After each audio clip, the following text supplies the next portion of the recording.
Find dy by dx if y is equal to x cube into log x. तो यहाँ जो function दिया है वो है y is equal to x cube into log x.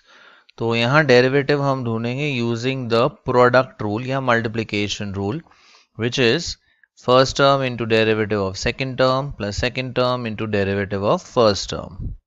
So differentiating with respect to x हमें मिलेगा dy by dx is equal to x cube into derivative of log x plus log x into derivative of x cube।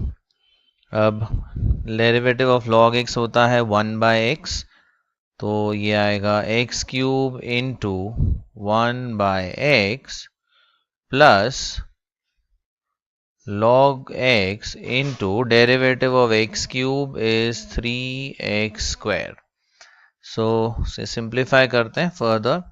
अब x cube और एक x term cut हो जाएगा, तो ये हो जाएगा एक्स स्क्वायर प्लस, इसे हम रीअरेंज करके लिखते हैं 3x square into log x.